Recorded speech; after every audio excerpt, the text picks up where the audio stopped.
अध्यक्ष महोदय, मी आपल्या माध्यमातून सभागृहाचे सर्व सदस्य व महाराष्ट्रातील सर्व दिव्यांग बांधवांना कळविण्यास आनंद होत आहे की महाराष्ट्राचे कर्तृत्ववान व संवेदनशील मुख्यमंत्री आदरणीय देवेंद्रजी फडणवीस साहेब यांच्या पुढाकाराने दिव्यांग बांधवांच्या हिताचा एक निर्णय संदर्भात आज मी एक निवेदन करू इच्छितो।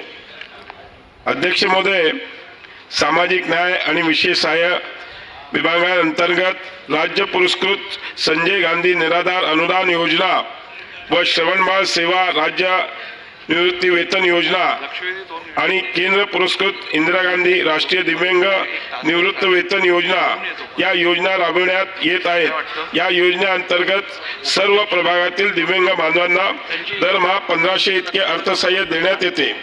या योजनेअंतर्गत दिव्यांग बांधवांना देण्यात येणाऱ्या अनुदानाच्या रकमेत दरमहा 1500 वरून 2500 2500 अशी वाढ करण्यात शासनाने निर्णय घेतलेला आहे। ह्या आपण कृपया नोंद करावी। मी यासाठी माननीय मुख्यमंत्री उपमुख्यमंत्री सगळ्यांचे खूप खूप आभार मानतो।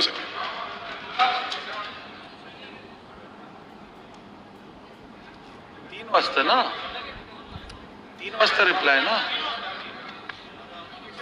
चला, निवेदन झाली का शासनाची? लक्ष, एक मिनिट, ऐका जरा, 2:25 झालेली आहेत। जेवढ्या लक्षवेधी 2:45 पर्यंत होतात तेवढ्या लक्षवेधी घेणार आहोत आपण। 2:45 वाजता मुख्यमंत्री महोदय अंतिम आठवड्याचा रिप्लाय देतील।